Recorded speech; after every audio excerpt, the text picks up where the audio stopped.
Hello bannayuganda mwenna yonna gye mulabira banne mu nsonyiwemu bannaye nfunye obuzibu bwa network. I think simanyi oba ku side yammwe eyo kitambula kitya naye nze wange almost getting disturbed every time. Kansubire buli omu ali bulungi. Everyone is doing great. I'm happy to be with you here, all my fans all over the world. Today we are celebrating 10 years of Chicago Bastards. Yeah, yonna gye muli, come online, we talk and mbawe ekibuuzo kya Chicago Bastards wagye yava era yabatuukako etya era abaani abaginyumiddwa for all this while era kyekidda ku Chicago Bastards. So wherever you're watching from, you're most welcome. Share to your friends from wherever gye bali bonna, share obayite bajje tulabe nga twogera.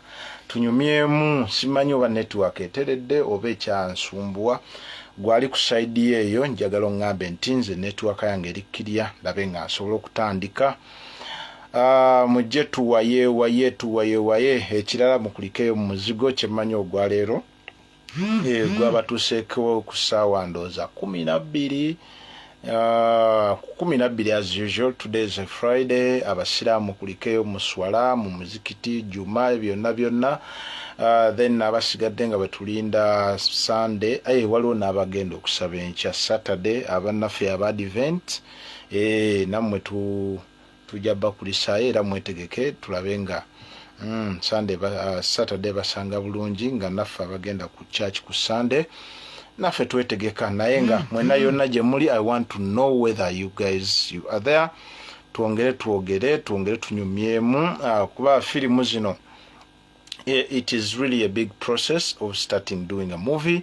Ate movie nebeerawo for over that decade nga abantu baginyumirwa bajagadde erina kye beekyusiza ku bulamu bwabwe. I'm very sure. Okay, keep inviting your friends. Mujje tuogere tunyumyemu about Chicago Bastards. Na buli kimu, you can also post in your questions that you want to know about that movie specifically Chicago Bastards.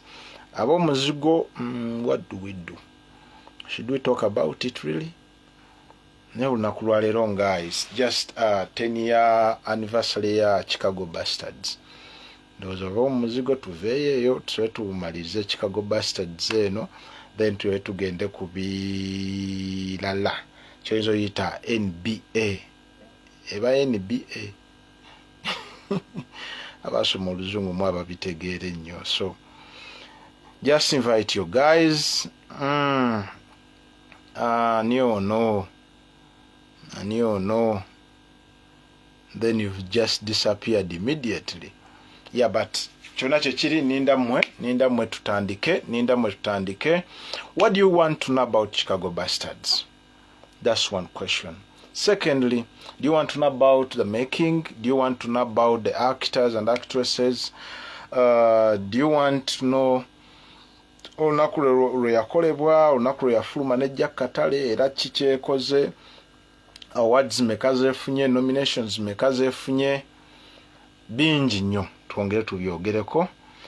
Morris Tris Millers muli okay network tebasumbuwa nze wange ekyoba manyi yakunzaala mu mwana first live eganyi yo egingobyeko kati ndowooza gwakubiri gwenkomyewo. So where are you watching from, Millers? Yeah, I want to know where you're watching from. So far kati ndaba abantu muli 11 mwezi 12. Yeah, I want to call the guys and we talk and we share more about our productions. Yeah, kubanga filimu zino buli kaseera nkibagamba nti filimu zino tuzizanyira mmwe. Bwanga temuliiwo, do you think we can really still continue? No. Kubanga mwe ensonga lwaki filimu zino tuzibakolera. So I want you guys to come and we talk and ask me anything that you want to know about Chicago Bastards and all that stuff.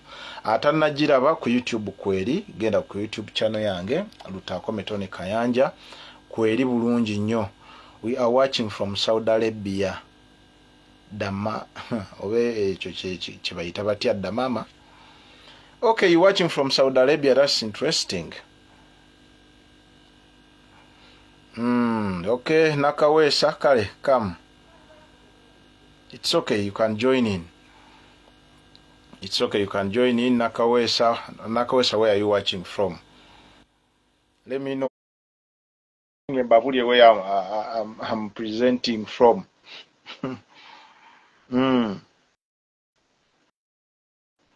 Nakawesa, hi. Yeah, I've already joined you on video. Yeah, I did it. Just continue. Abatanaba kulaba Chicago Bastards genda ku YouTube. Mbadde nina bwenjagala okibalagako wano naye lwakubanga bwembaga network ensumbuye nnyo okubanga sobola kubalaga ngeri bwenza kikola naye genda ku YouTube typinga Lutaako Metone Kayanja, genda ku search button wali oteekeko Lutaako Metone Kayanja, then ogenda kufuna official YouTube channel yange, then ogenda laba film, ogenda ku videos. Yeah, bw'otuuka ku videos you can scroll down, ogenda labako video eriko abaana bokyeza essabo. Yeah, that's the movie Chicago Bastards.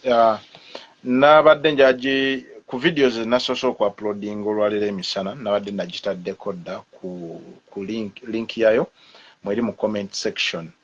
Yeah, osobola ginoonya n'ogirabako kwegamba ne tubanga kye twogerako okimanyi. Kye ndowooza firimu eno y'emu ku firimu ezanyumira Bannayuganda. Naye okusookera dda before I narrate that side, njagala kumanya ani yagiraba era what will you never forget about that movie. Tone Bre, erinnya lyo nga Kalubo muganda wange. Tonani tufaanaganyiza erinnya naye eriddako eddala likalubo nnyo. Simanyi oba naasobola odyogera, nze nayonka nnyo amabeere ne genda mu Nankani kati kikaluba okwogera ebigambo ebikalubamuko. Erinnya ligaanyi oli Munnayuganda gwe. I want to first shout out to my guys, those who are watching from Nairobi. Yeah, Moli Bakabinyo, just my neighbors here in Uganda. Thank you so much. Those watching from UAE, thank you so much. Those watching from Dubai, Moli Bakabinyo Mwabasinga. Those watching from Saudi Arabia, South Africa, Nigeria, Denmark, my New Yorkers, ate mukikuba ne musukkawo. Then those watching from California, muli bakabinyo. Abali e Lusaka, Zambia. Is it Zambia? Zambia. Yeah, Lusaka. Mwebale nnyo, mwebale ddala. Those watching from Johannesburg, thank you so much. Abali my people, LTK diehards. Abali Sweden. Yeah, my Sweden guys, thank you so much for supporting me. I appreciate it so much. I love it so much. Muli bakabinyo. Then waliwo my people from UK, Mr. Button and your people and the group. Thank you so much for loving Ugandan content. Mwebale nnyo okuwagira Ugandan content. Then waliwo ekigambo kye kyensinga obutaagala kozesa. Naye ng'ate abasinga nze luli nali wano mwangamba simanyi mwe mulyoke nakyo kigambo bakadaama. That word is for hustlers. Nze nga bwe nkimanyi. It's for hustlers. Then okay. Christine, it's okay. It's okay. Yeah, Christine, it's okay. You can. Kutaddeyo already. Kutaddeyo. Ekigambo ekyo ni ono mulala.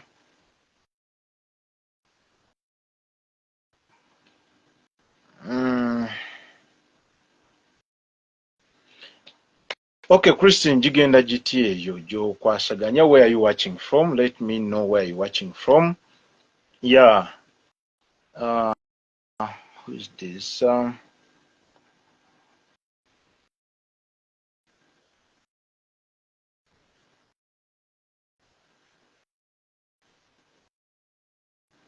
Okay, before we continue, njagala kusooka kulaba nabadde njagala abalabako Chicago Bastards, that movie. Bagirabako, come we talk about what we know.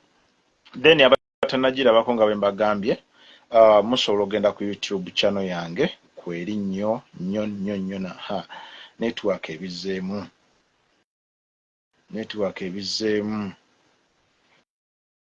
Simanyi oba gwe mwe kusaidia mwe eri fine. Munfuna bulungi.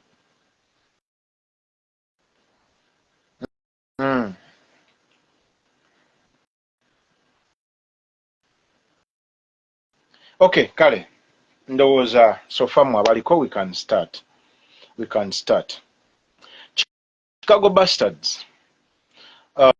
Firimu eno natandika ogiwandiika nga nakamaliriza vaaka yange ya senior 6, that is 2011 we natandikira ogiwandiika. Chicago Bastards eno erina ebyenjawulo bingi nnyo. Ni ono okay. Razan Nasir, where are you watching from? I want to know. Jen, you most welcome. Yeah, you most welcome. Today we are celebrating 10 years of Chicago Bastards. Bana Uganda tubakoledde emirimu mingi, tubakoledde firimu nyingi. Naye firimu okubanga emaze emyaka 10 ku mpewo. Nga firimu eno nga ne bw'oba okyagiraba ogirabira ddala nga yes. Lumama John. I'm John watching from Kampala. Yeah, n'abali e Kampala mwebale nnyo mwebale ddala. Thank you so much, John. Mwebale kozesa kaddatako. I respect you so much. Fewe kwetuli baby. Okay, Jen Chakabi. Where are you watching from, Jen? I want to know that. Jenny. Nga oli mukulu nnyo. Kyokka bulijjo nkwepikira. Kikyotegeeza nti oli mukulu nnyo. Omukulu bagamba enkulu tenywa. Ndi musajja mukulu. Gwadde omanyi ndi mwana muto. Oyagala bakutwala ebuziro okwepikira omwana omuto. Yeah, natandika ogikolako in 2011. We natandika ogiwandiika. Ekirowoozo kyajja kitya about Chicago Bastards. Ebiseera bingi abantu abasinga Tony nyumirwa nnyo by'otuzannyira man. Thank you so much Razan. Thank you so much. Mwebale kuwagira, mwebale kunyumirwa mirimu gyange. I appreciate you so much also. Kubanga nange era nga bwe mbagamba sigizannyira nze kugiraba. Nuwaheereza Crispus. Watching from Uganda, bro. Thank you so much, Crispus. Watching from Uganda. Webale kadata kako okakozesa. I love it so much. Somebody is watching from Gayaza.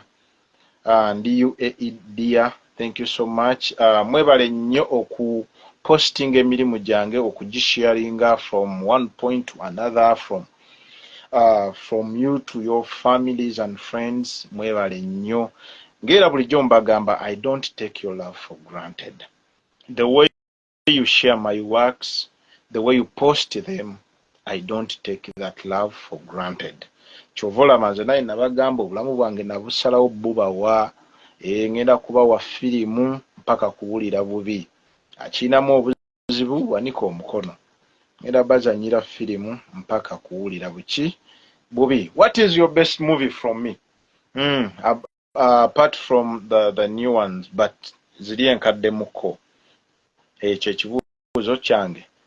Nange I appreciate and I welcome any questions that you guys are raising, but mbadde nkyabagamba Chicago Bastards. Lwaki nakola firimu eyo? Someday nga nakamala senior 6 tuli muvaako olwo. Nalina mikwano gyange gyagendako mu America. Gyamalayo ndowooza emyaka nga2. Kati nze baakomawo nga already ntandise embeera nga bomanye embeera y'okukola abakyalibo munaye batambuddemuko kati bakomyewo naye nkomawo gye baakomawo blood bali abaana balina eswaga ng'ate abamu batulaga mu myaka 2 gye babadde ebweru. I like your films, thank you so much bro. Emyaka gye babadde ebweru emyaka 2 ngaliwo n'abatakyamanyi Luganda nga kwaliko neba nuwahereza nga basajja banyankole naye nga bakulaga nti n'olunyankole tebakyalumanyi n'Oluganda tebakyalumanyi. Okitegeera kino si kyogera mu bubi naye kyengezako bagamba kino nti when you travel oba ogenze kubaako byoyiga kye bayita being exposed. Yeah, you get exposed to different lifestyles and different stuff, but it doesn't stop you from being who you are. Tekikujjaako gwe ani, tekikujjaako kuba nti gwe Lutaako Metone Kayanja, tekikujjaako kuba nti gwe Nuwahereza, tekikujjaako kubeera nti gwe Naswiri, tekikujjaako gwe, you know, kubanga buli muntu yenna ku nsi kuno alina kye bayita sense of belonging. Everybody of us we belong somewhere. Bw'oba toli Muganda oli Munyankole, bw'oba toli Munyankole oli Musoga, bw'oba toli Musoga oli Mukiga, bw'oba toli Mukiga oli anything, but you belong to a certain group of people.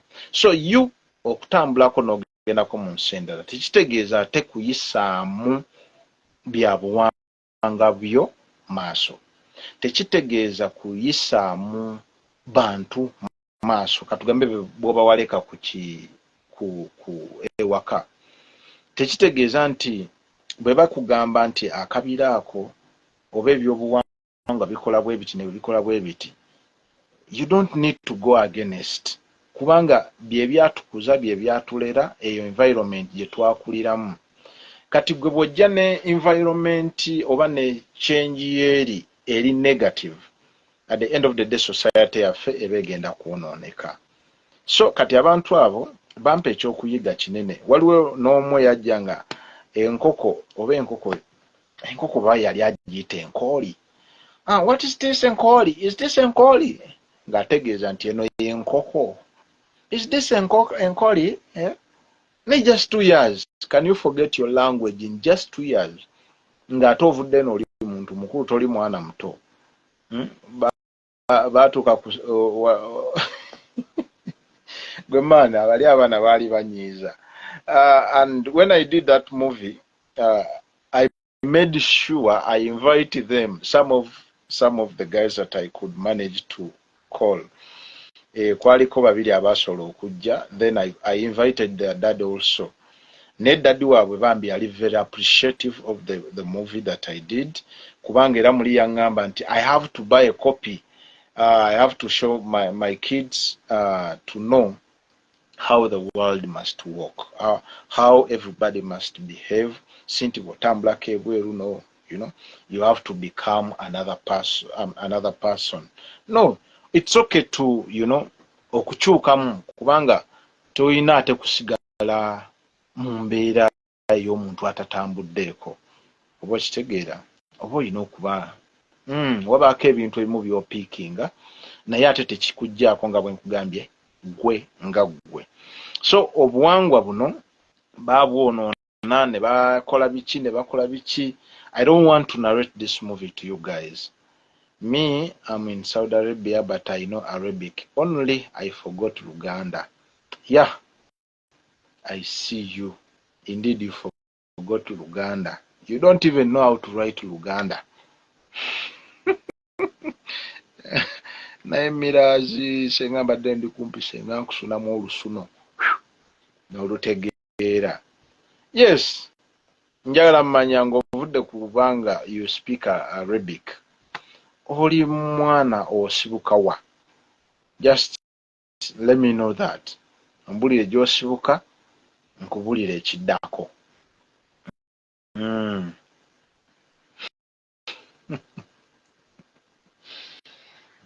Miraazi jangu ombulire wali w'osibuka nze nkubulire ekiddako bw'oba weerabira Oluganda ngenda kubaako kye nkujjukiza. Naye nga kyonna kyengezako okugamba nti firimu tokera ku makya n'owandiika ku kintu ky'otamanyiiko. You always get inspirations from your environment, from your friends, from everywhere. At the end of the day, n'obanga oyinako ky'oyagala okugabana n'ensi, kubanga wabaawo abantu ebyo be bayitamu nga beetaaga either okuwabulwa oba okulaga abalala how our society must behave, kubanga firimu nga yo esembeza ebiri ewala n'ebireeta okumpi. Bwe bikuleetera okumpi n'osengejja biki ebikuyamba, biki ebikolera, ebitakolera n'obikola ki n'obireka, ne n'otwalamu ebirungi by'olaba ebibadde ebirungi mu eyo sinema oba mu olugero.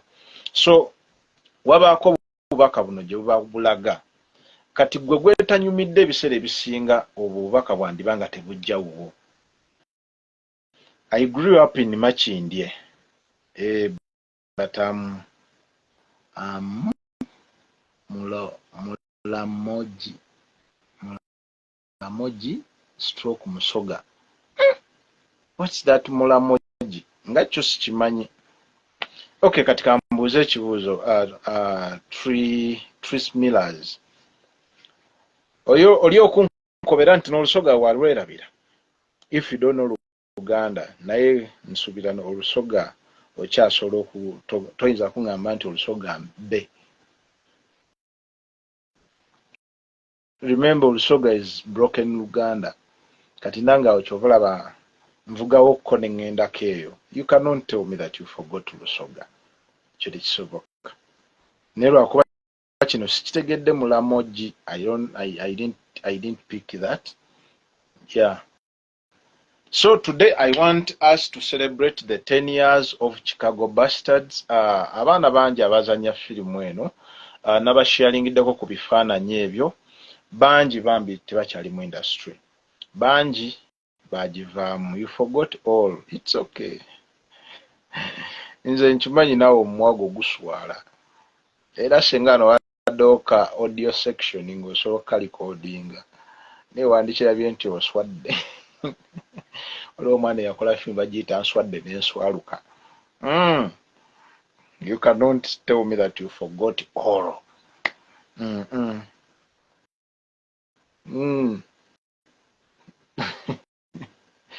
Kale naye nga kyonna kyengezaako okugamba nti you can pick what you want. Ofuna bakiyita batya, you retain what you feel like you want to retain and you discard by'owulira nga tebikuyambako. So firimu eno bwe twagikola in 2000, twatandika ogikola in 2000, natandika ogiwandiika in 2011, then 2012 nentandika onoonya abaana biki, then in 2013 netugikola. Firimu eno nefuluma 2014. Era omugenyi omukulu eyali ku premier yaayo bali bamuyita Mukyala Madina Nsereko. Era nawerekebwako my brother oba gwoyinza oyita His Excellency Bobby Wine. Yeah, he was part of the guys abaaliwo oba abambeerawo. Era is one of the guys who enjoyed this production. As I speak right now, firimu eyo yafuna nominations ez'enjawulo kubanga firimu nga yo ngirinako nominations 17. Waliwo awards ez'enjawulo, waliwo PIF, Pearl International Film Festival. Mulamoji is another tribe in Busoga. Okay, Busoga eyo mbadde ntera tegeerayo boba bayita baani abo. Bali eyo side z'Iganga batera kwogera lulimi ki? Remind me, batera kwogera lulimi ki? Waliwo bano Abasoga naye Abagwere. Yeah, batera kwogera Olugwere oba Abagwere.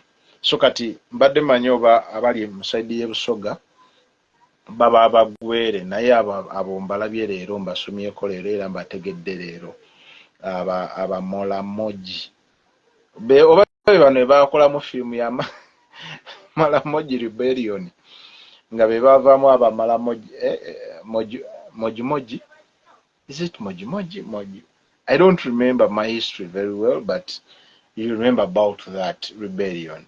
Maybe they were granddaughters and grandsons of moji oba Mau ne waliwo moji something. Yeah, but it's not bad. Igembe Nelson. You bro, man of romance movies. Yeah, nze sina film gestakola. I do all the genres. I do love stories. I do action movies. I do adventures. Katinga bola beyo gundi. Chicago Bastards. Yemu ku adventure movies nakola. Then nkola nezihola nga Mugaba. Nenkola zikaliji lwakuba ennaku zino sikyakola nnyo bitiisa kuba nange mbitya saagala mubere nga mulaba ate mutandike kugugumuka naye nga I do all those things. I do all the movies. Kati ono kitegeeza ayagala nnyo omuzigo. Yeah, did you watch it today? Mr. Nelson, did you love the movie? Did you love today's episode? Nencha tugenda batera ya kalala. Yeah. So mbadde nkyabagamba firimu eno eya Chicago Bastards yakolebwa abavubuka abayina kye bayita passion towards acting. Abayina kye bayita love ate nga bakyali bavubuka bali energetic kwegamba bakyalina that passion ya acting. Twali baana ba tokubanza remember twagikolanga I was just 20. Yeah, I was just 20. N'abaga ne bakyali bange bonna lwakuba amanya mangi naye gwe kyoba omanya mbaagala nnyo Bajefu, Suzani, Mpima Richard,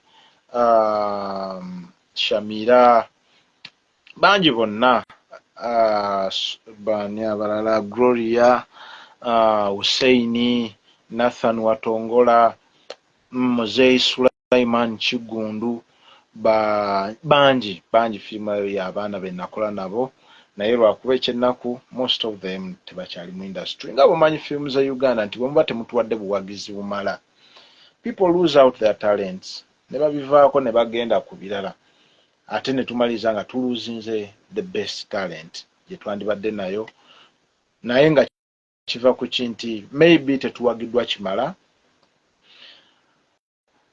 abamu ne babikoowa naye nga ate mubaamu naffe ab'emitwe eminene abasigala nga tukyagoba passion, determination, persistence neba nga yeeyongedde okututuusaako faamu wano mutulabira naye nga kyetubasaba bambi tetwagala bannayuganda balina talents kuva mu bintu bino mutwe buwagizi bwammwe mutuwe omukwano gwammwe mwagale ebintu byammwe bye tukola yes si bye bisinga naye at least tugezaako that's why I humbly ask you guys love your works mwagale ebintu bino bye tubakolera kuba naffe tetwagala kera kumakya tubiveemu muwagidde aba Nigeria muwagidde abaani naye abammwe temuwagidde kimala so ffe abasinga tusazeewo ne tugamba tujja kwewaayo tubeere wamu nammwe tukole mpaka industry eno lwenaatereera mpaka lwe munaatuwa obuwagizi bwammwe era njagala okwebaza buli munnayuganda yenna from wherever you watching from ate abali ebweru abo bambi mukoze kyamaanyi okuwagira emirimu gyaffe tetunabeera bulungi naye at least the future is very bright kuba kitulaga nti mutandise okuvaayo mutandise okwagala emirimu gyaffe mutandise okwettanira ebina Uganda. We appreciate you so much. So njagala kumaliriza nga mbagamba Firimu ya Chicago Bastards yakola ebintu bingi ku industry ya Uganda naye nga sinaba kugiwaana kubanga nzijukira aliwo omuzungu eyajja ng'ayagala Ugandan movies, but it was the first movie that was selected as in Chicago Bastards. Yeah, that was 2015. It was the first movie to be selected. So kyembasaba kiri kimu ng'abannai oba abazungu tebannaba tu embracinga, ab'omu nsenda tebannaba tu embracinga, mu abaffe betwogera olulimi lwe lumu, abaana bammwe mu abalina osooka otwagala, mu abalina otwagaza abo abantu abalala, oba mukitegeera. So nga bwe muwagidde abayimbi, bwe muwagidde music industry yaffe, tubasaba naffe nga film industry mugiwagire, mugiwe obuwagizi bwemmwe bwe twetaaga, naffe tugenda kubakolera ebyakabi ennyo, mulabe nga ate ne Uganda nayo it can be like Hollywood. Actually we need or we want Hollywood, but we can also create our own. How do we create our own Hollywood? Is by you guys giving us your support. Ekyo kyokka kigenda tuyamba, otherwise tuyinza okumaliza nga naffe ensi tugidduse. Kati bwe tugidduka ani agenda okugibeererawo? Kati faamu tulina kwewaayo kwesaddaaka ne tukola bye tulina okukola nga nammwe bwe mutuwagira. So njagala kwebaza buli munnayuganda yenna ampagidde. Enkya ngenda bareleasingira ka video ka abaana abaali mu Chicago Bastards and a few things about Chicago Bastards. Ya mwongere mugirabe ebanyumi.